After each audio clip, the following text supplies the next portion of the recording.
आपकी मृत्यु आपको दिखे, ऐसा समय आ जाएगा। फिर नहीं कहना। सती मानी नहीं, नंदी को आगे तैयार किए। नंदी असवार होकर मां भगवती सती उमिया अपने पिता के घर जाने के लिए निकली है।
जब सती अपने पिता के यहां पर पहुंची,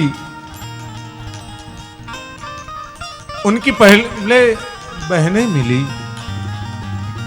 सती को आते हुए देखकर जब निकली है तब उनके मन के अंदर एक भाव है, आज मैं मेरे पिता के यहां पर जाऊंगी, मेरी सारी बहनें, मेरे सारे जीजाजी मिलेंगे, उनके साथ मैं खेलूंगी, नाचूंगी, गाऊंगी, बातें करूंगी, आनंद आनंद आनंद की अनुभूति होगी। और सपना टूट गया। बहनों ने आकर सती को आते हुए देखा, अपने मुंह मरोड़ लिए। देखो, आई बिना बुलाए।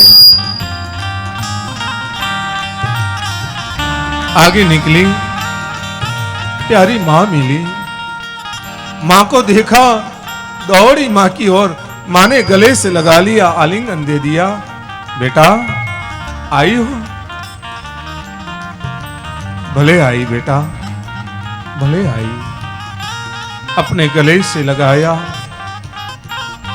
मत्थे पर हाथ घुमाया, मस्तक पर हाथ घुमाया।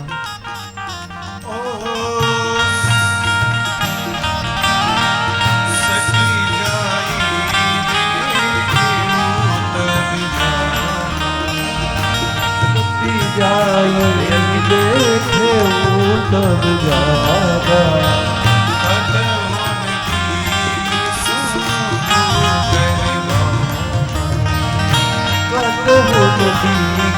संभू करवागा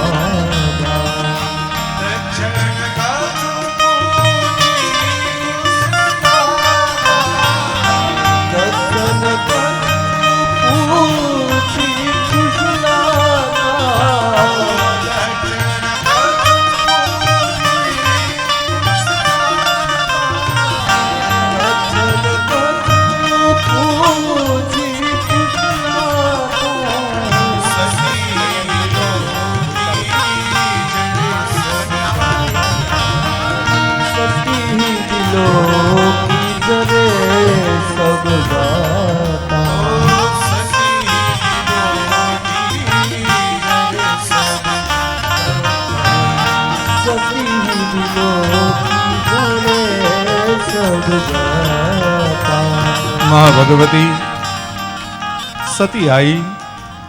बहनों ने मुंह मरोड़े, माता ने गले से लगाया और जैसे ही मां ने गले से लगाया,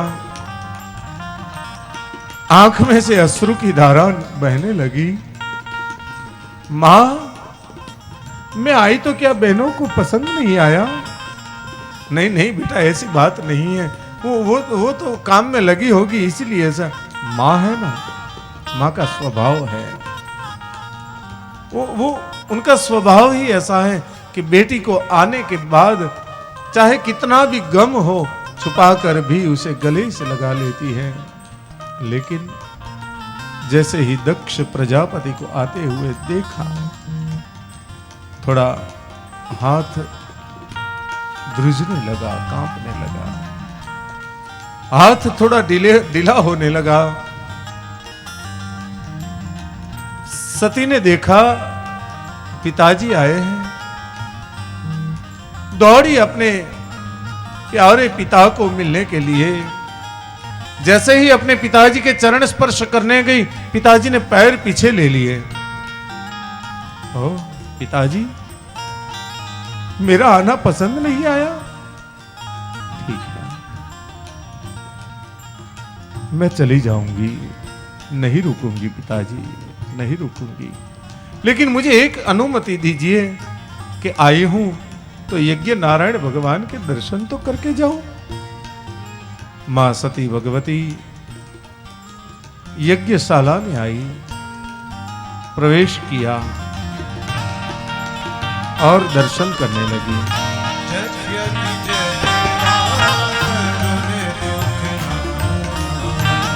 जगति जग दारुण दुख नाना,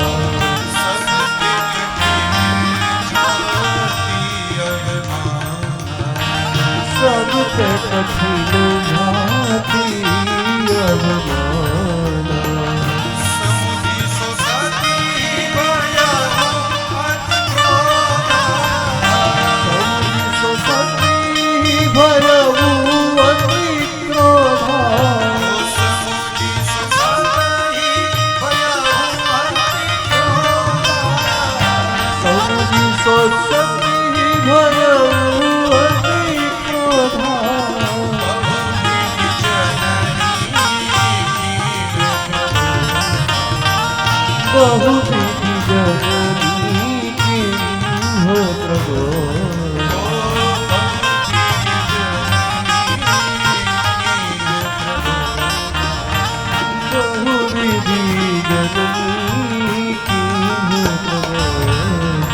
महाभगवती सती ने यज्ञशाला में प्रवेश किया। यज्ञशाला की ओर आकर दर्शन करने लगी। अग्नि कोने में भगवान गणनाथ, बाजू में मातृका पीठ, बाजू में योगिनी पीठ, प्रधान पीठ, वर्धिनी पीठ, ग्रह पीठ और उनके बाजू में जहां ईशान कोने में देखा तो स्थापना भी भगवान भोले बाबा की नहीं है। ईशान कोना खाली दिखाई दिया और जैसे ही ईशान कोने को खाली देखा, अपने नाथ का, अपने स्वामी का अपमान होते हुए देखा। मां भगवती सीता के आंख में से क्रोध की अग्नि बहने लगी, क्रोधाग्नि बहने लगी, भयंकर क्रोध बढ़ने लगा। अभी तो क्रोध आगे बढ़े ना बढ़े, उतने में दक्ष को आते हुए देखा। मां भगवती ने दक्ष के सामने देखते हुए कहा कि ए दक्ष, तू किसका द्रोह कर रहा है? जो जगत का कल्याण करने वाला जगन्नाथ, जगन्नियता, मेरा नाथ जो बोला है, भंडारी है, उसका अपमान? पिताजी, पहले तो मैंने सोचा था कि जैसे ही यज्ञ संपन्न होगा, दर्शन करके मैं निकल जाऊंगी अपने पति के घर। लेकिन दक्ष, अब मैं अपने पति के घर नहीं जाऊंगी। क्यों? मैं अपने पति के घर गई तो क्या मेरे पतिनाथ, मेरे स्वामीनाथ मेरा स्वीकार नहीं करेंगे? स्वीकार करेंगे, लेकिन जब उनके घर गई और वह कहेंगे दाक्षायणी आई, मेरे नाम के अगर तुम्हारा नाम लगेगा मुझसे सहन नहीं होगा।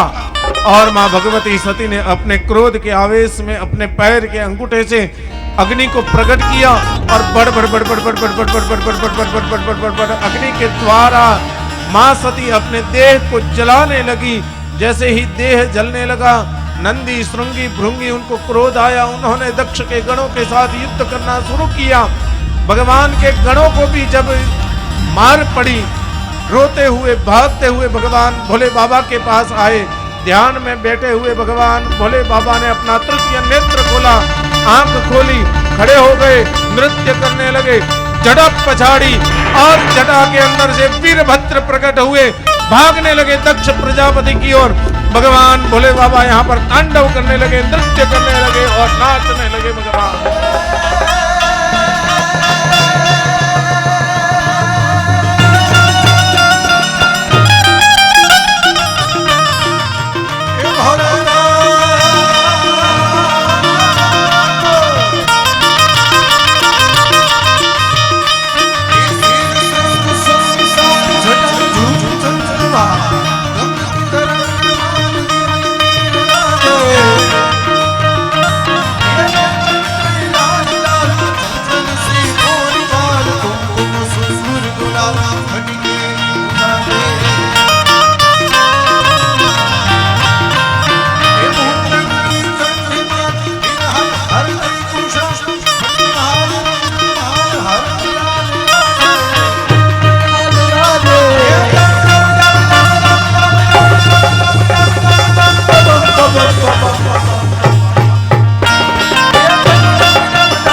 क्रोध आवेश में तब भगवान शिव के गण वीर वहां से निकले, भागने लगे और भागते हुए आए दक्ष प्रजापति के यज्ञ में, यज्ञ का विध्वंस करने लगे।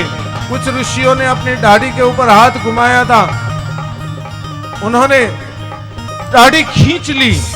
कुछ ऋषियों ने दांत दिखाए थे, उनके दांत लपड़ाट मार के तोड़ दिए, यज्ञ का विध्वंस करने लगे। भयंकर हाहाकार होने लगा, बचाओ बचाओ बचाओ की पुकार होने लगी और भगवान तांडव नृत्य करने लगे।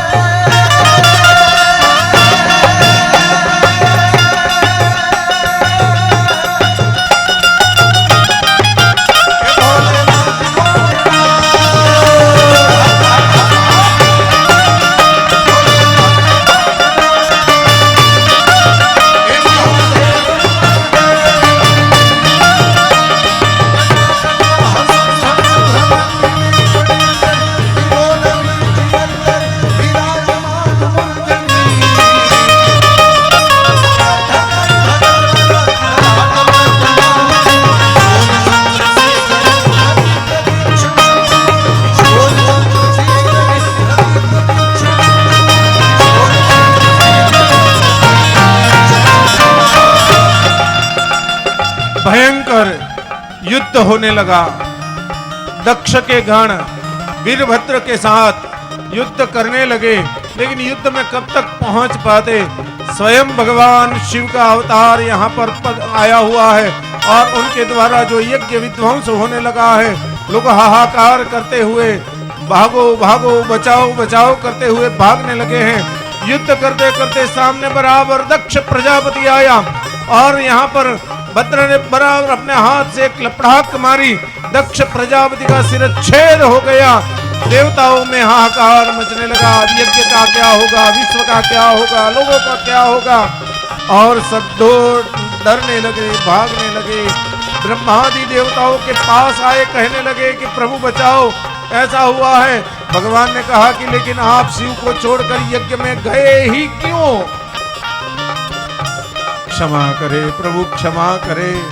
सब लोग आए हैं, दक्ष प्रजापति के धड़ को लिया भगवान भोले बाबा के पास आए, उनके चरणों में दक्ष प्रजापति के धड़ को रखा और भगवान भोले बाबा की स्तुति करने लगे, प्रार्थना करने लगे। सारे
देव देवताओं ने आकर भगवान भोले बाबा की स्तुति करते हुए कहा कि हे बाबा, आज जो यहां पर प्रलय हुआ है, हम लोगों के द्वारा जो भूल हुई है उसे क्षमा करने वाला बाबा आपसे, आपके अलावा दूसरा कोई नहीं हो सकता। हे शंकर, हे पशुपतिनाथ, हे आशुतोष, हे मेरे नाथ, हे भोले बाबा, कृपा करो, दया करो, शांत हो। ये यज्ञ अगर आज संपन्न नहीं हुआ,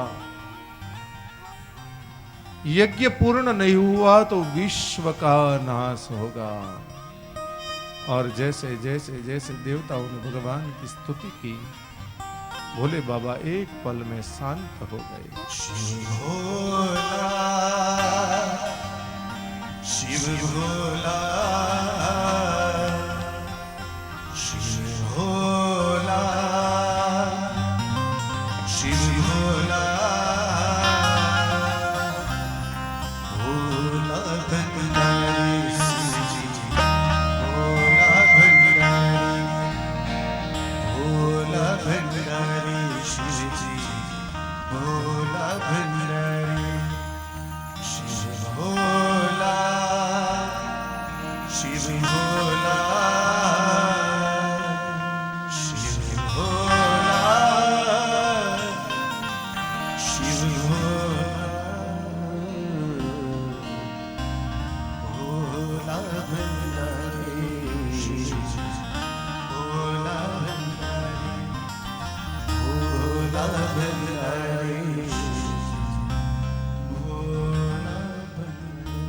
भोले भंडारी भगवान शिव शांत हुए देवताओं ने प्रार्थना की कि प्रभु अब यज्ञ का संधान करो। जब यजमान ही नहीं है तो यज्ञ संधान कैसे होगा? भगवान श्री भोले बाबा ने हाथ से त्रिशूल को फेंका। आगे चलते त्रिशूल एक बकरा वहां से जा रहा था, उसके मस्तक को लगा। देवतागण उस बकरे का मुखारविंद मस्तक ले आए और दक्ष प्रजापति के मस्तक के ऊपर भगवान शिव जी ने उसे बिठाया। दक्ष प्रजापति को सजीवन किए गए। जब मनुष्य का मुखारविंद था, मनुष्य का मुख था, हमेशा भगवान के विरोध में रहा, कभी भगवान के लिए अच्छा बोले नहीं। और जब अजमुख हुआ, बकरे के मुख वाला हुआ, अब भगवान की स्तुति करना चाहता है, लेकिन मुख में जीवा नहीं है, वाणी नहीं है। सभी को लेकर भगवान आए कनकल तीर्थ क्षेत्र में, यज्ञ का संधान किया, यज्ञ संपन्न हुआ। और जैसे ही यज्ञ संधान हुआ, सभी देवतागण देख रहे हैं कि भगवान भोले बाबा आंख में आंसू की धारा बहाए। एक जगह पर जहां सती का देह है,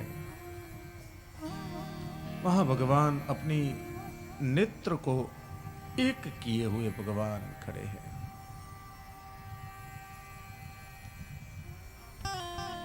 अचानक से भगवान भोले बाबा ने मां सती के देह को उठा लिया, अपने कंधे पर लगाया, वहां से चलने लगे, पागलों की तरह घूमने लगे। देवताओं ने भगवान नारायण से प्रार्थना करते हुए कहा कि भगवान अनर्थ हो जाएगा, अनर्थ हो जाएगा, भगवान शिव जी को संभालो, प्रभु भोले बाबा को संभालो, हमसे गलती हो गई है, उस गलती का दुष्परिणाम आएगा। और सारे देवताओं की स्तुति सुनकर भगवान नारायण ने अपने सुदर्शन चक्र को छोड़ा। मां भगवती के एक एक अंगों का छोटा छोटा टुकड़ा हुआ, और जो टुकड़ा जहां पर गिरा वह मां भगवती की शक्तिपीठ बनी। देवी भागवत के अनुसार देखने जाए तो मां भगवती की 108 शक्तिपीठ है। शिव पुराण के हिसाब से देखने जाए तो मां भगवती की 51 शक्तिपीठ है। दुर्गा सप्तशती और तंत्र चूड़ामणि नाम के ग्रंथ के हिसाब से देखने जाए तो 52 शक्तिपीठ है। और कालिका पुराण के हिसाब से देखने जाए तो 26 शक्तिपीठ है। लेकिन जो प्राप्त है, जो हमें मिलती हैं, जिन्हें हम जान सकते हैं, वैसी 52 शक्तिपीठें हैं। ऐसी 52 शक्तिपीठें हैं।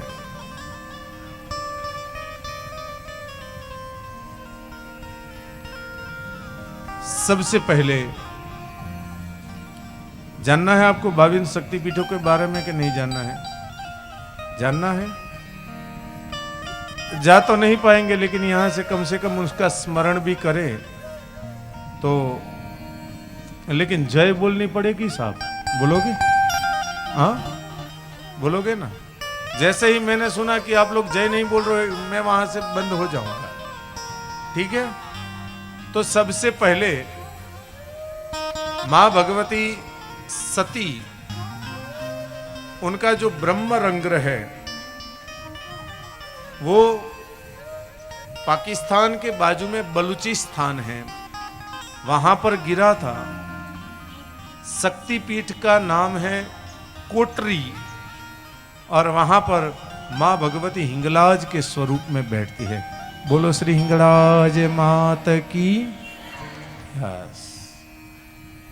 आगे चलते हुए मां भगवती की आंख जहां पर गिरी थी वो स्थान है कराची। वहां की शक्तिपीठ जो है वह महिषासुर मर्दिनी कही जाती है। सरकरे वह स्थान है, देवी का नाम सरकरे है। बोल श्री महिषासुर मर्दिनी मात की। आगे चलते हुए जहां पर भगवती का नाक गिरा था वह बांग्लादेश में, वहां पर सुनंदा नाम की शक्ति है, सुगंधा शक्तिपीठ है। बोल श्री सुगंधा मात की। जहां पर मां भगवती का कंठ गिरा था वह कश्मीर के अंदर पहलगांव महामाया शक्तिपीठ है और मां भगवती का नाम भी वहां पर महामाया है। बोलिए श्री महामाया की। जहां पर मां भगवती की जिब्बा जीभ गिरी थी वह स्थान है हिमाचल प्रदेश के अंदर कांगड़ा, वहां ज्वालाजी विराजती है। सिद्धिदास शक्तिपीठ का नाम है। बोल श्री ज्वाला देवी मात की। जहां पर मां भगवती का वाम वक्षस्थल गिरा था वह स्थान है पंजाब का जालंधर, वहां पर त्रिपुर मालिनी नाम की शक्तिपीठ है और वहां की शक्ति का नाम भी है त्रिपुर मालिनी। बोलिए श्री त्रिपुर मालिनी मात की। और जहां पर मां भगवती का हृदय गिरा था उसके लिए उसके दो टुकड़े हुए। एक टुकड़ा हमारे गुजरात के अंदर अरावली पर्वत के बराबर मध्य में, जिसे हम मोटा अंबाजी के नाम से जानते हैं, वो शक्तिपीठ का नाम भी है अंबा माँ और शक्ति का नाम भी है अंबाजी। बोले श्री अम्बे मात की। और दूसरा एक टुकड़ा झारखंड के देवधर गांव में गिरा था, वहां की शक्तिपीठ का नाम है वैद्यनाथ और वहां की शक्ति का नाम है दुर्गा। बोलिए श्री दुर्गा मात की। तो ये दुर्गा और अंबा दोनों एक है। हृदय के दो भाग एक अलग अलग जगह पर गिरे तो दो शक्तिपीठ हुई। वहां से मां भगवती के जहां घुटने गिरे, वो जहां घुटने गिरे वो नेपाल के अंदर गुर्जरेश्वरी नाम का क्षेत्र है। मां भगवती महामाया, उस शक्तिपीठ का नाम महाशिरा या महामाया वह शक्ति का नाम है। बोलिए श्री महामाया मात की।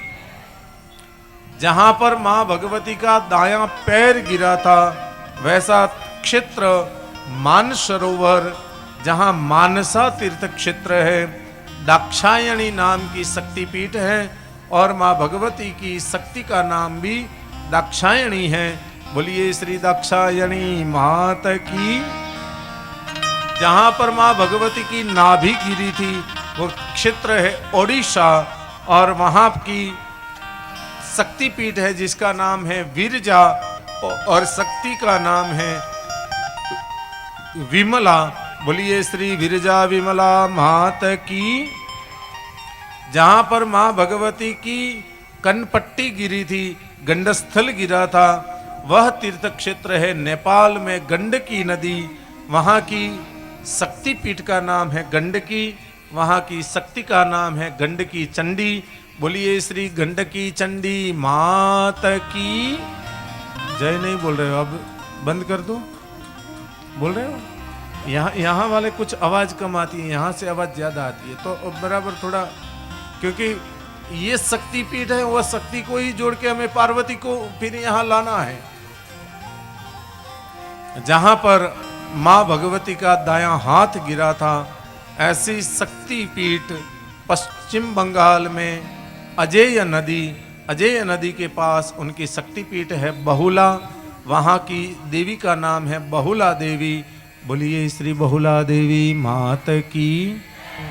वहां जहां पर मां भगवती की दाई कलाई गिरी थी वह तीर्थ क्षेत्र है पंजाब पश्चिम बंगाल में उज्जैनी। वहाँ की शक्तिपीठ का नाम है उज्जैनी, शक्ति का नाम है मंगल चंद्रिका। बोलिए श्री मंगल चंद्रिका उज्जैनी मात की। जहाँ पर माँ भगवती का दायां पैर गिरा था वह तीर्थ क्षेत्र है बाढ़ी पर्वत त्रिपुरा क्षेत्र। वहाँ की शक्ति का नाम है त्रिपुरा सुंदरी, शक्तिपीठ का नाम भी है त्रिपुरा सुंदरी। बोलिए श्री त्रिपुरा सुंदरी मात की। जहाँ पर माँ भगवती की दाई भुजा गिरी थी वह बांग्लादेश में चंद्रनाथ पर्वत के पास माँ भगवती भवानी के स्वरूप में शक्तिपीठ भवानी और शक्ति भवानी के स्वरूप में बैठती हैं। बोलिए श्री भवानी मात की। आगे माँ भगवती के दाएं पैर का अग्रभाग जहाँ पर गिरा था वह पश्चिम बंगाल जलपाईगुड़ी भ्रामरी नाम की शक्तिपीठ और भगवती की शक्ति का नाम भी है भ्रामरी। बोलिए श्री भ्रामरी देवी की। जहाँ पर माँ भगवती की योनि गिरी थी वह तीर्थ क्षेत्र है कामगिरी पर्वत असम। कामाक्षी शक्तिपीठ का नाम है कामाख्या। बोल श्री कामाक्षी मात की, कामाख्या मात की। जहाँ पर माँ भगवती की हाथ की उंगलियां गिरी थी वह क्षेत्र है इलाहाबाद। प्रयाग शक्तिपीठ का नाम है, शक्ति का नाम है ललिता देवी। बोलिए श्री प्रयाग ललिता देवी मात की। जहाँ पर माँ भगवती की दाई साथड़ दाई जहाँ पर माँ भगवती के दाएं पैर का अग्रभाग गिरा था वह तीर्थ क्षेत्र है बांग्लादेश खासी पर्वत। जहाँ की शक्ति का नाम है जयंती देवी और शक्ति पीठ का नाम है जयंती। बोलिए श्री जयंती मात की। जहाँ पर माँ भगवती के दाएं पैर का अंगूठा गिरा था वह पश्चिम बंगाल का युगाध्या क्षेत्र भूतधात्री नाम की शक्ति है और युगाध्या शक्ति पीठ है। युगाध्या स्थायी भूतधात्री मात की। जहाँ पर माँ भगवती के बाएं पैर का अंगूठा गिरा था वह तीर्थ क्षेत्र है कोलकाता का काली घाट। वहाँ की शक्ति पीठ का नाम है काली पीठ और माँ भगवती का नाम है कालिका। बोलिए श्री काली पीठ वासिनी कालिका मात की, महाकाली मात की। जहाँ पर माँ भगवती का मुकुट गिरा था वह तीर्थ क्षेत्र है पश्चिम बंगाल में मुर्शिदाबाद। वहाँ की शक्ति का नाम है विमला देवी और शक्ति पीठ का नाम है किरीट। बोलिए श्री किरीटवासिनी विमला देवी मात की। जहाँ पर माँ भगवती के कुंडल गिरे थे ऐसा तीर्थ क्षेत्र है काशी का मणिकर्णिका घाट। वहाँ की शक्ति पीठ का नाम है विशालाक्षी और माँ भगवती का नाम शक्ति का नाम भी है विशालाक्षी। बोलिए श्री विशालाक्षी मात की। जहाँ पर माँ भगवती का पृष्ठ भाग गिरा था वह तीर्थ क्षेत्र का नाम है कन्याश्रम। कन्याश्रम शक्ति पीठ का भी नाम है, तीर्थ क्षेत्र का भी नाम है और शक्ति का नाम है सावणी। बोलिए श्री कन्याश्रम सावणी मात की। जहाँ पर माँ भगवती की एड़ी गिरी थी ऐसा तीर्थ क्षेत्र है हरियाणा। जहाँ पर सावित्री नाम की शक्ति पीठ है और माँ भगवती की शक्ति का नाम भी ही सावित्री है। बोलिए श्री सावित्री मात की। थक गए? नहीं ना, चलो आगे। जहाँ पर माँ भगवती का मणिबंध गिरा था वह तीर्थ क्षेत्र है पुष्कर। जहाँ की शक्ति पीठ का नाम है गायत्री शक्ति पीठ और शक्ति का नाम भी है गायत्री। बोलिए श्री गायत्री मात की। जहाँ पर माँ भगवती का गला गिरा था वह बांग्लादेश में कैशैल नाम का तीर्थ क्षेत्र श्रीशैल शक्तिपीठ का नाम है और महालक्ष्मी शक्ति का नाम है। बोलिए श्री महालक्ष्मी मात की। जहां पर मां भगवती के अस्थि गिरे थे वह तीर्थ क्षेत्र का नाम है पश्चिम बंगाल कांची। देवगर्भा शक्ति पीठ का नाम है और शक्ति का नाम भी है देवगर्भा। बोलिए श्री देवगर्भा मात की। जहां पर मां भगवती का माया नितंब गिरा था वह तीर्थ क्षेत्र है मध्य प्रदेश की सोन नदी और वहां की शक्तिपीठ का नाम है काल माधव और मां भगवती जिनका नाम है शक्ति का नाम है काली।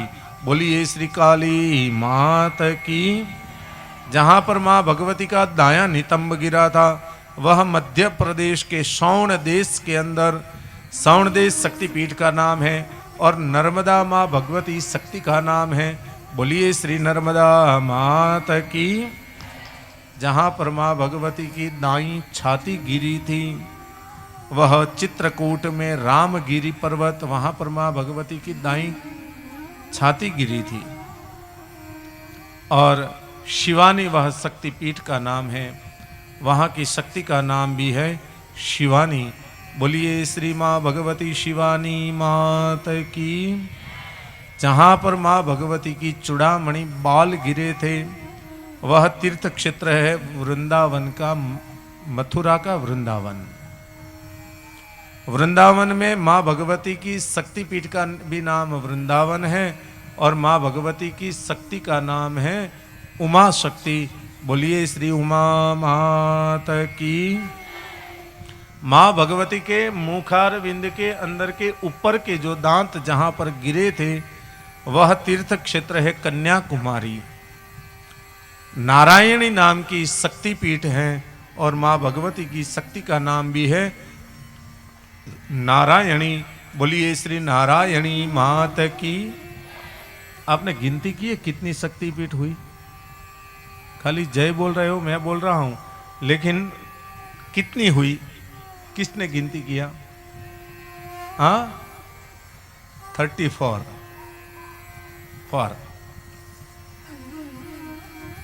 फिर से गिनती कराऊं? मेरे पास लिखा हुआ है इसलिए मैं बोलता हूं, ये होमवर्क है साहब।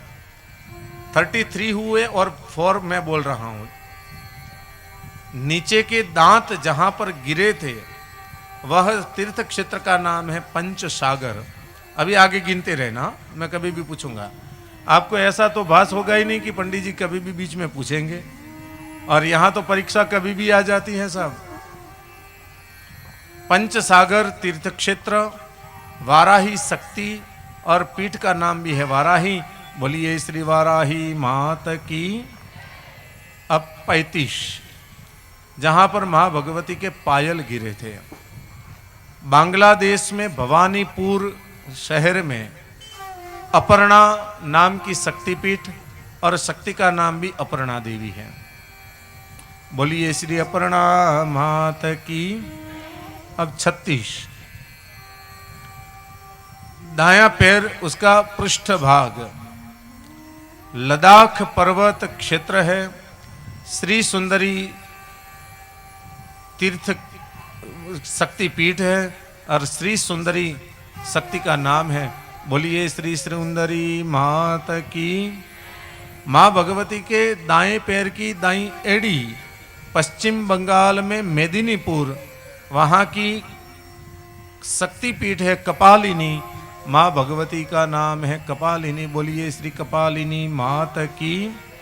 जहां पर मां भगवती का उदर गिरा था वैसा तीर्थ क्षेत्र जूनागढ़ में प्रभास क्षेत्र गुजरात में, वहां की शक्तिपीठ का नाम है चंद्रभागा और शक्ति का नाम भी चंद्रभागा है। बोलिए श्री चंद्रभागा माता की। 39 जहां पर मां भगवती के ओष्ठ गिरे थे उज्जैन के क्षिप्रा नदी अवंती तीर्थ क्षेत्र का, वहां की शक्तिपीठ का नाम और शक्ति का भी नाम अवंती। बोलिए श्री अवंती मात की। और जहां पर मां भगवती की नीचे के होठ की भाग जहां पर गिरा था वह तीर्थ क्षेत्र है नासिक, शक्तिपीठ का नाम भ्रामरी, का नाम भी भ्रामरी। बोलिए श्री भ्रामरी मात की। जहाँ पर माँ भगवती का दायां गाल गिरा था वह आंध्र प्रदेश तीर्थ क्षेत्र। शक्तिपीठ का नाम है सर्वशैल स्थान, शक्ति का नाम है राकिनी। बोलिए श्री सर्वशैल राकिनी मात की। जहाँ पर माँ भगवती का बायां गाल गिरा था वह तीर्थ क्षेत्र है गोदावरी, गोदावरी तीर शक्तिपीठ का नाम है और विश्वेश्वरी उस शक्ति का नाम है। बोलिए श्री विश्वेश्वरी मात की। जहाँ पर माँ भगवती का दायां खंभा स्कंद गिरा था वह तीर्थ क्षेत्र है बंगाल की हुगली, कुमारी शक्तिपीठ है और शक्ति का नाम भी है कुमारी। बोलिए श्री कुमारी मात की। जहाँ पर बायां स्कंद गिरा था वह शक्तिपीठ का नाम है उमा देवी और शक्ति का नाम भी है उमा। बोलिए श्री उमा देवी मात की। जहाँ पर माँ भगवती के पैर की हड्डियाँ गिरी थी वह पश्चिम बंगाल में वीरभूम तीर्थ क्षेत्र, कालिका शक्तिपीठ और कालिका देवी वहाँ शक्ति का नाम है। बोलिए श्री कालिका मात की। जहाँ पर माँ भगवती के दोनों कान गिरे थे वह तीर्थ क्षेत्र का नाम है कर्नाटक। जय दुर्गा माँ भगवती की शक्तिपीठ का नाम है और शक्ति का नाम भी है जय दुर्गा। बोलिए श्री जय दुर्गा मात की। जहाँ पर माँ भगवती के भ्रू का मध्य, भंवर का मध्य भाग गिरा था वह तीर्थ क्षेत्र है पश्चिम बंगाल वीरभूम। महिष मर्दिनी नाम शक्तिपीठ है और शक्ति का नाम भी है महिष मर्दिनी। बोलिए श्री महिषासुर मर्दिनी मात की। जहाँ पर हाथ और पैर के कुछ भाग गिरे थे वह तीर्थ क्षेत्र है बांग्लादेश, यशोरेश्वरी देवी शक्तिपीठ है और शक्ति का नाम भी है यशोरेश्वरी। बोलिए श्री यशोरेश्वरी मात की। जहाँ पर माँ भगवती के ओष्ठ गिरे थे वह पश्चिम बंगाल का लाभपुर गांव फुल्लरा शक्तिपीठ है, शक्ति का नाम भी है फुल्लरा। बोलिए श्री फुल्लरा मात की।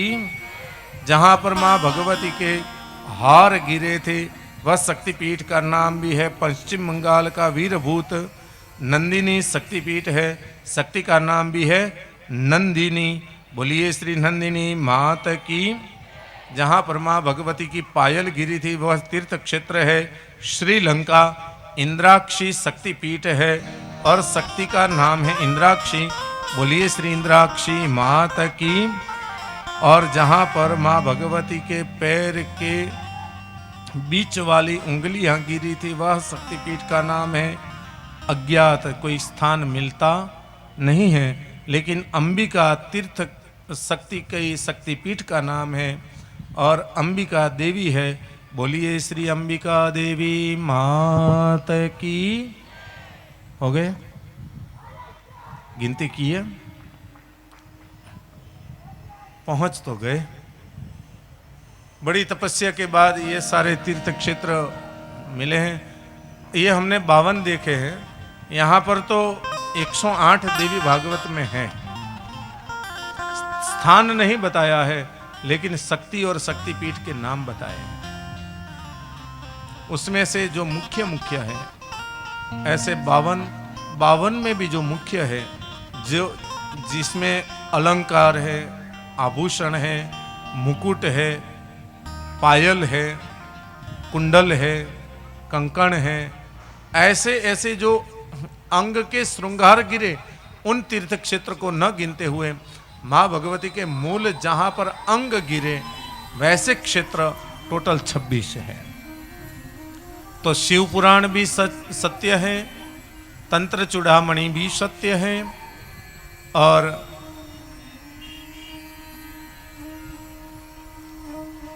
दुर्गा सप्तशती भी सत्य है, देवी भागवत भी सत्य है, कालिका पुराण भी सत्य है। कोई भी पुराण, कोई भी ग्रंथ तो वहां पर जुट हो ही नहीं सकता, लेकिन देखने का नजरिया, कोई दाल चावल को साथ में मिला दे तो एक मान लेंगे, कोई दाल और चावल को अलग कर ले तो दोनों को अलग अलग मानेंगे। बस फर्क इतना है।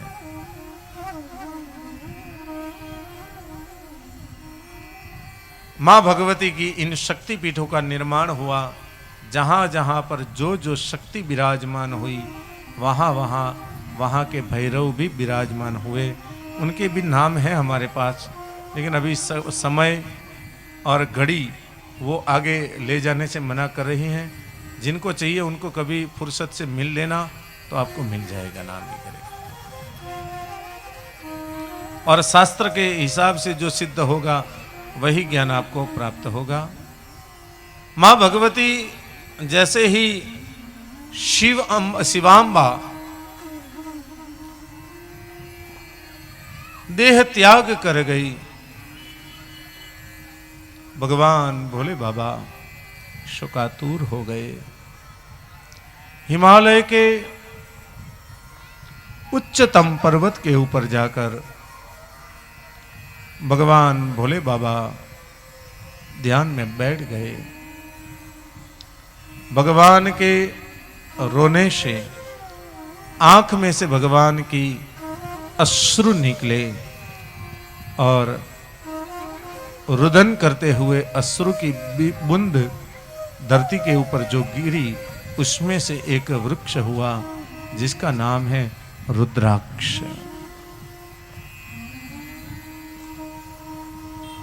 मां भगवती आदि अंबिका अपने मूल स्वरूप में जब विराजमान हुई, एक असुर हुआ जिसका नाम था ताड़कासुर। हजारों वर्ष तक तपस्या की और ब्रह्मा जी से वरदान मांगते हुए कहा कि मुझे अमरत्व का वरदान दीजिए। ब्रह्मा जी ने कहा कि अमरत्व का वरदान तो मैं भी अमर नहीं हूं, तो तुझे अमरत्व का वरदान कैसे दे सकता हूं। तो असुर ने कहा कि ब्रह्मदेव मुझे ऐसा वैसा तो वरदान दीजिए कि भगवान भोले बाबा का प्रथम पुत्र हो, उसके हाथ ही मेरी मृत्यु हो। और ताड़कासुर जानता था भगवान भोले बाबा सती के जाने के बाद इतने शोक में डूबकर हिमालय पर्वत पर चले गए हैं, उनकी पत्नी ही नहीं है तो संतान होगा नहीं, और जब संतान होगा नहीं तो मेरी मृत्यु कैसे होगी। जब संतान ही नहीं है तो मृत्यु कैसे होगी। हाहाकार मचा लिया। और जैसे ही ताड़कासुर का हाहाकार मचने लगा, प्रलय मचने लगा, लोगों को पीड़ा होने लगी, देवताओं जब नाशीपात हुए, मां भगवती के चरणों में आए कि मां, आपने वचन दिया था कि हिमालय के यहां पर आप प्रकट होगी। मां, आप प्रकट हो, प्रकट हो, प्रकट हो। और मां भगवती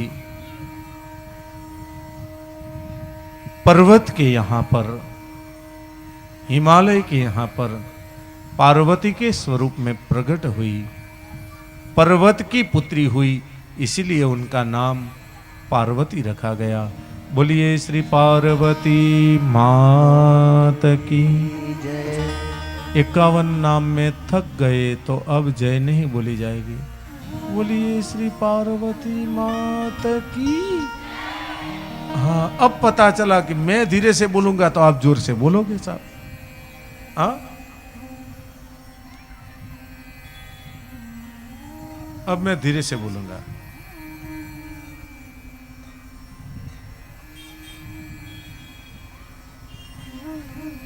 मां भगवती का प्रादुर्भाव शैल के यहां पर हुआ। उनका नाम पड़ा शैलपुत्री। जो नव दुर्गा के नव स्वरूप है वो मां भगवती पार्वती के ही तो स्वरूप है। वो भगवती के जो नव स्वरूप है उनको भी हम आगे देखेंगे।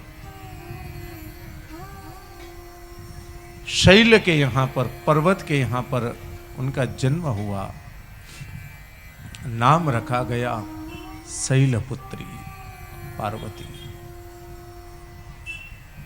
पार्वती पिता के यहां पर धीरे धीरे धीरे धीरे बड़ी होने लगी। 5 साल की पार्वती है। एक दिन नारद जी हिमालय के यहां पर आए और भगवान भोले बाबा की बड़ी प्रशंसा करने लगे। भगवान शिव जी की, भगवान भोले बाबा की बड़ी प्रशंसा जब होने लगी, बड़ी तारीफें जब होने लगी, पार्वती ने ये सारी तारीफें सुनी। उन्होंने उसी वक्त मन में निश्चय कर लिया कि अगर मैं विवाह करूंगी तो भगवान भोले बाबा के साथ करूंगी। अपनी सखियों के साथ मिलकर,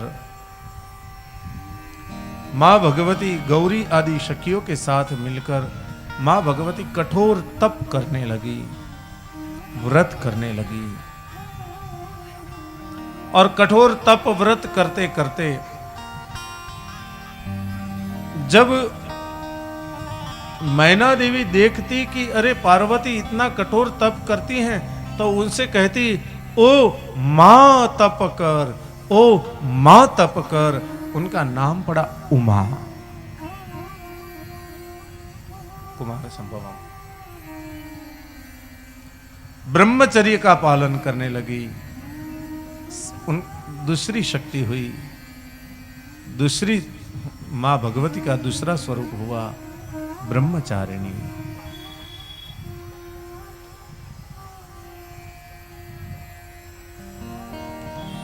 मां भगवती धीरे धीरे धीरे धीरे धीरे धीरे बड़ी होने लगी। चंद्र के समान उनकी कांति बढ़ने लगी, उनका तेज बढ़ने लगा। उनका मस्तक जो है, उनका मुखारविंद है, उनका जो ये पूरा जो स्वरूप है वो चंद्र के समान तेजस्वी होने लगा। मां भगवती का स्वरूप हुआ चंद्र घंटा।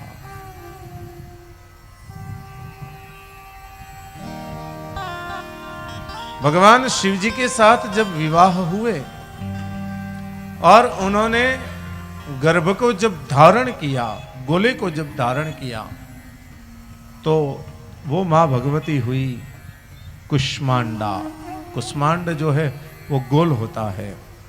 तो मां भगवती ने जब स्कंद को धारण किया तो कुष्मांडा हुई। मां भगवती ने स्कंद महाराज को जन्म दिया तो माता का 5वां स्वरूप हुआ स्कंद माता। पंचमम स्कंद मातेति।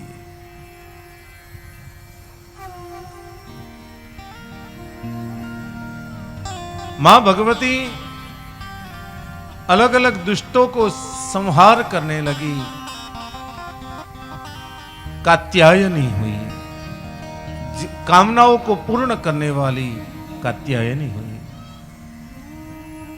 दुष्टों के लिए मां भगवती महिषासुर आदि को मारने के लिए, चंड मुंड को मारने के लिए, शुंभ निशुंभ को मारने के लिए, उनके लिए काल के समान रात्रि हुई। रात्रि के समान जैसा काल होता है वैसे काल के समान हुई काल रात्रि।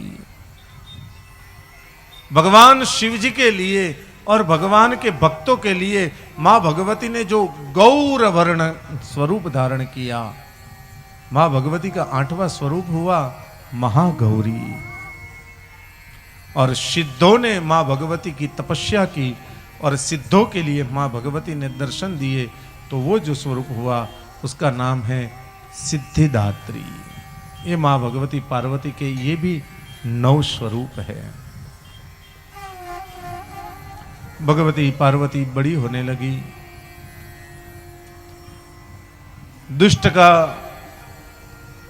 दुष्टता का कोई पार जब न रहा देवतागण भगवान ब्रह्मा जी के पास आए।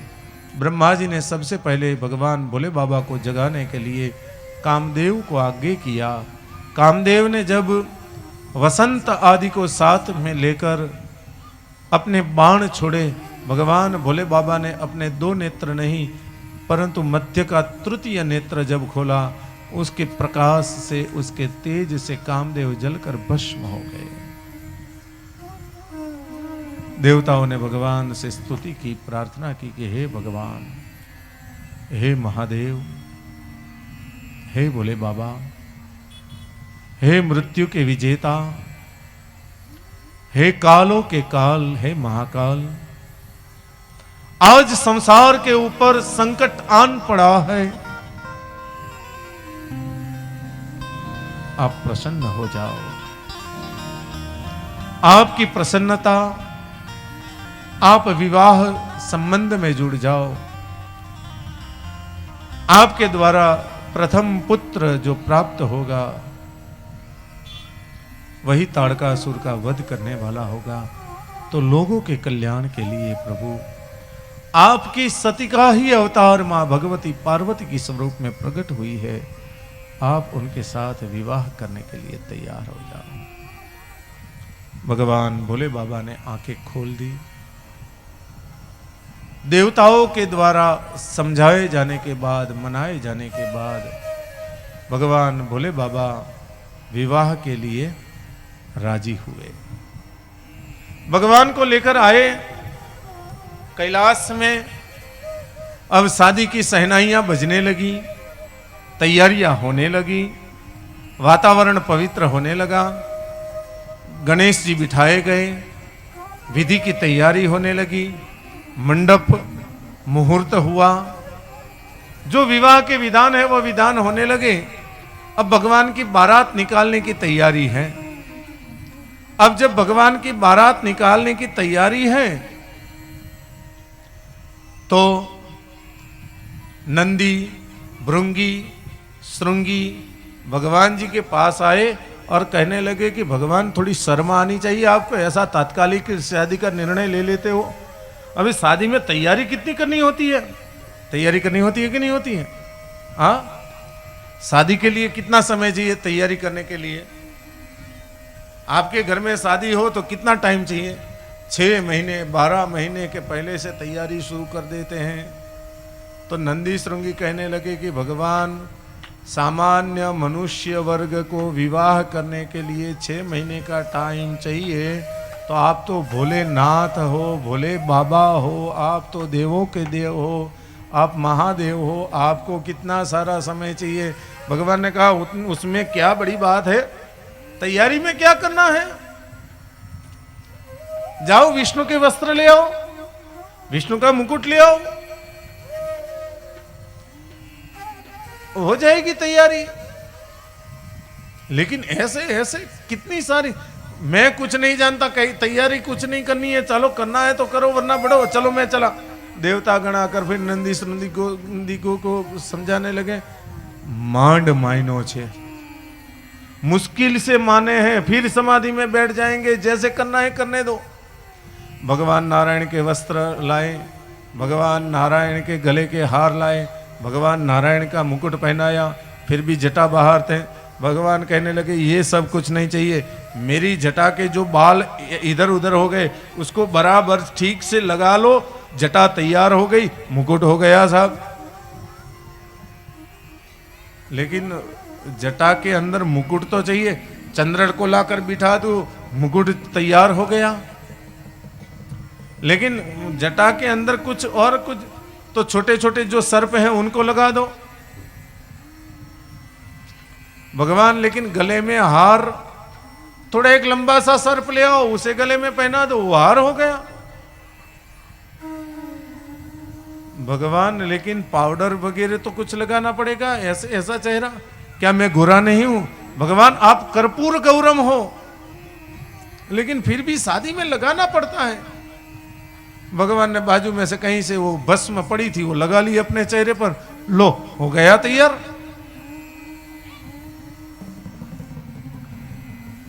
भगवान ने मृग चर्म धारण कर लिया, अब भगवान अब बैठना है तो आपकी सवारी निकालनी पड़ेगी। आप दुल्हे राजा हो, आपको बैठने के लिए कोई घोड़ा हाथी तो चाहिए। उन्होंने नंदी को आगे किया, नंदी आजा। नंदी जी आए, भगवान भोले बाबा नंदी के ऊपर उल्टे बैठ गए। नंदी ऐसे जा रहा है, भगवान का चेहरा पीछे है। कहने लगे कि लेकिन भगवान आपको नंदी के ऊपर सीधे बैठना चाहिए।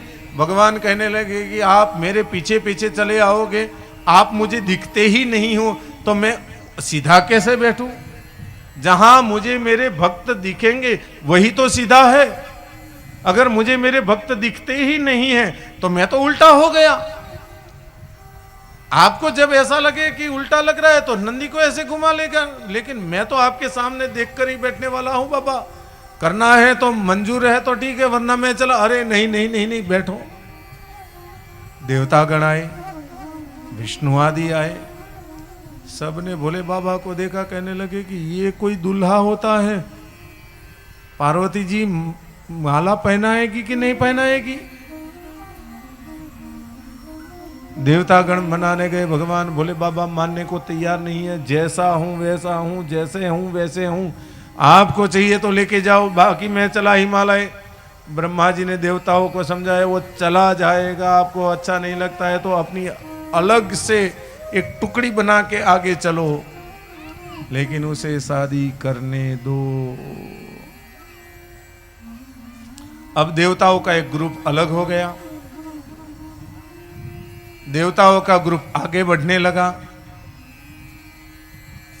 और जैसे ही देवताओं का ग्रुप आगे बढ़ने लगा, भगवान भोले बाबा उनके साथ में 4-5 व्यक्ति थे, नंदी, श्रृंगी, भृंगी। भगवान कहने लगे कि बारात मेरी है और मेरे आगे पीछे कोई नहीं है। अरे वो देवताओं का ग्रुप है भगवान, वो हम में नहीं जुड़ पाएंगे।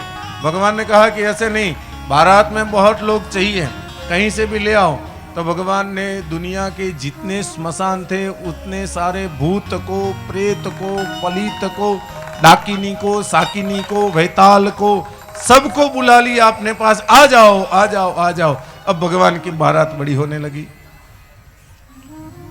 डमरू का नाद होने लगा, वहां पर सहनाई के बदले में श्रृंगी बजने लगी, और जो भूत प्रेत थे वो अपने तरीके से हुल्लो हुल्लो हुल्लो हुल्लो हुल्लो करके नाचने लगे।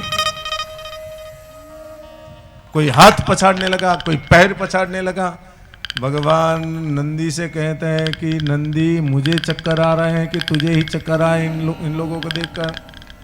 नंदी कहने लगा कि भगवान, इन लोगों को बुला तो लिया है, लेकिन तुमसे भी बड़ी और भारी मेरी अवस्था है भगवान, मुझे भी चक्कर आ रहे हैं, कुछ कीजिए। तो चलो धीरे धीरे बारात को आगे बढ़ाओ। और भगवान भोले बाबा की बारात आगे बढ़ने लगी। सब लोग भगवान की बारात को देखने के लिए निकले हैं, भगवान को देखने के लिए निकले हैं कि भगवान कैसे दिख रहे हैं, भगवान की बारात कैसे दिख रही है, भगवान का स्वरूप कैसे दिख रहा है। आगे आगे देवताओं की सौगात जो निकली है, देवताओं की सौगात को देखकर तो ऐसा लग रहा है कि बराबर देवता ये विष्णु को देखा तो सबको ऐसा ही लग रहा है कि दुल्हा यही है। लेकिन जब देखे तब पता चलता है कि दुल्हा ये नहीं, दुल्हे तो भगवान भोले बाबा हैं। और जो लोग देखते हैं वो सोचते हैं कि ऐसा भी भला कोई दुल्हा होता है क्या? ऐसा भी दुल्हा होता है? लेकिन भगवान भोले बाबा आज दुल्हे राजा बन के निकले हैं। तैयारी होने लगी है, सहनाइयां बजने लगी हैं, लोग नाचने लगे हैं, कूदने लगे हैं। भगवान भोले बाबा की जब बारात निकली और भगवान का जो श्रृंगार था, तो भगवान ने यही श्रृंगार जो सत्य है, भगवान भोले बाबा अपने श्रृंगार मात्र से ये बताते हैं कि जैसे हो वैसे रहो, जैसे दिखते हो वैसे दिखो। हम लोग शादी में क्या करते हैं कि शादी नहीं हो रही है, चलो दिखाने के लिए एक बड़ा सा बंगला ले लो भाड़े से। हाँ, क्या करते हैं? दिखावा करने के लिए बड़ा सा बंगला ले लो भाड़े से। लेकिन भाड़े से बंगला ले लिया, बाद में जब आपके घर में आएगी उसके पता नहीं चलने वाला है। बाद में क्या होगा? तो पहले से दिखा दो कि भाई मेरे पास छोटा रूम है या मैं भाड़े से रहता हूं, बाद में दुख नहीं होगा। आज कुछ अलग दिखाया है और कल अगर कुछ सत्य बाहर निकला तो फिर पछताना पड़ेगा, फिर तकलीफ होगी, फिर दुख होगा। तो फिर दुख न हो, फिर तकलीफ न हो, फिर पछताना न हो। तो भगवान अपने विवाह में से एक एक दृश्य से, एक एक विधान से भगवान समझाते हैं कि आप शरीर के ऊपर दूसरा जो पाउडर लगाते हो वो पाउडर नहीं, भभूत लगाओ। कि आप कितने भी सजोगे, कितने भी सजोगे, दजोगे, तैयार होगे, लेकिन अंत में आपको मिलना तो इस भभूत में ही है। संसार में आए हैं तो जियो, लेकिन क्यों जियो? दूसरों के लिए, दूसरों की कामनाओं के लिए, दूसरों की कामनाओं को पूर्ण करने के लिए, दूसरों के मन के मनोरथों को पूर्ण करने के लिए जियो। बाकी केवल अपने लिए नहीं। तैयार होना है तो तैयार हो, लेकिन कैसे तैयार हो?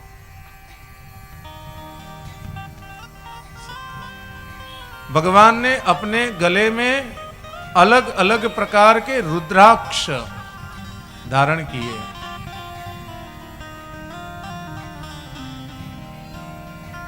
माला धारण की, लेकिन कैसी मालाएं?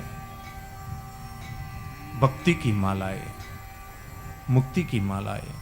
दाम्पत्य जीवन जो है, संसार जो है, दाम्पत्य जीवन कैसा है?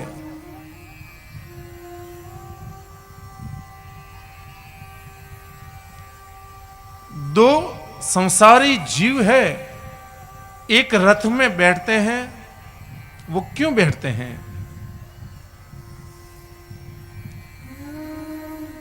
संसार का दो पहिया एक हो जाए और एक से न हो सके तो दूसरे से भक्ति का मार्ग बन जाए, और भक्ति का जैसे ही मार्ग बनेगा तो मुक्ति का द्वार खुलेगा। गले में उन्होंने भक्ति और मुक्ति के मालाएं धारण की हैं भगवान ने। और भगवान भोले बाबा नंदी असवार होकर शादी के लिए निकले हैं और सुंदर भगवान की बारात निकली है और सब कोई नाचते हुए आज मेरे भोले बाबा की शादी है। और भगवान भोले बाबा की शादी में सब नाचते हुए आ रहे हैं। भगवान की सुंदर बारात निकली है आज। सब कोई आनंद में, उमंग में।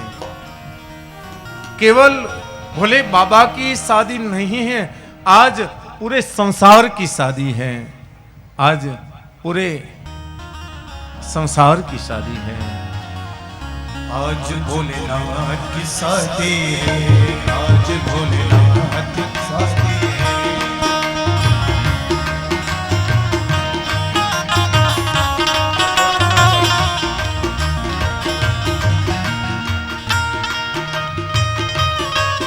बाराती बारात में जुड़ेंगे और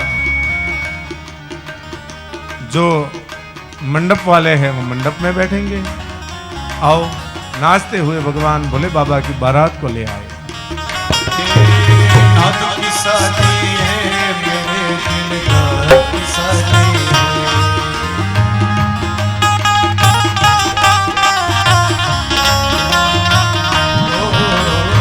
नाथ की शादी है, मेरे दिलदार की शादी है।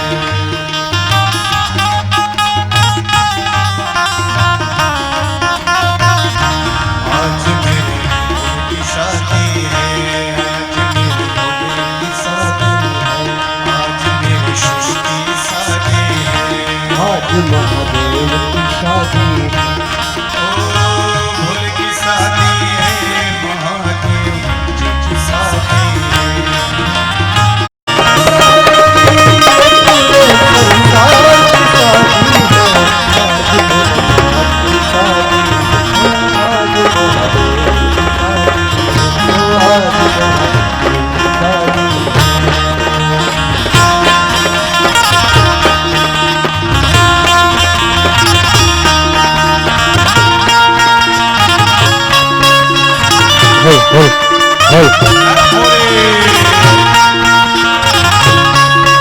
जय हो।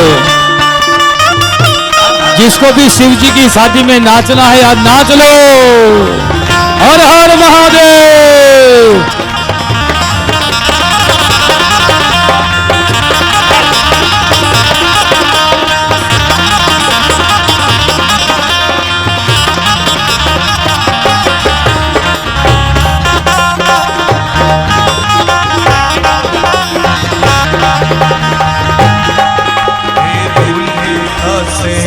हेलो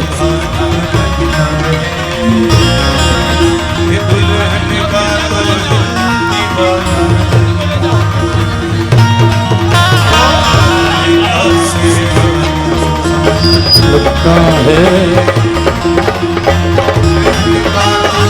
दिल दीवाना लगता है।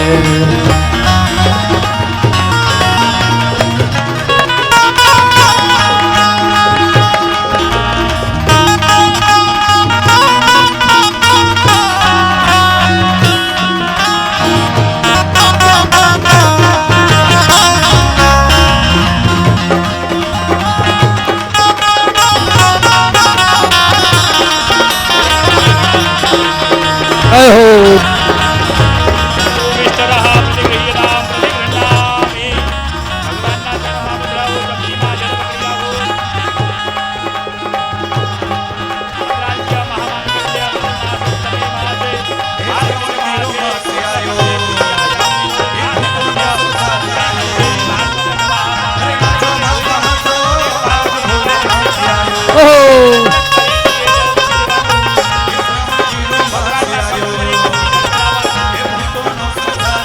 आयो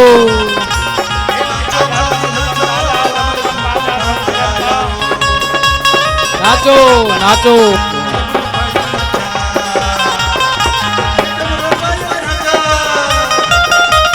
कन्या बजरावो सावधान।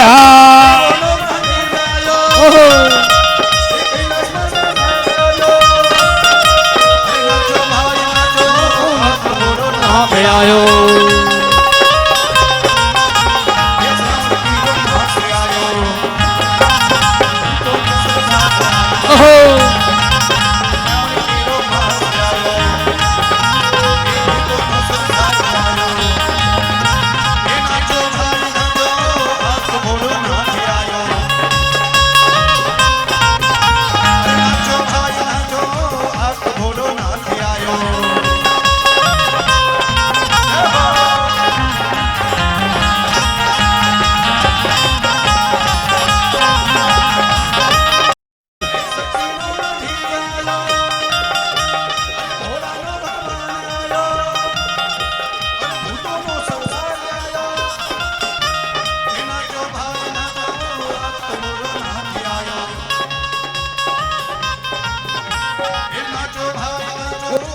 तो नजर आयो। सभी स्वयं सेवकों को विनंती है कि सभी लोग फोटोग्राफी बाद में करें, अपनी जगह पर बैठ जाए प्लीज।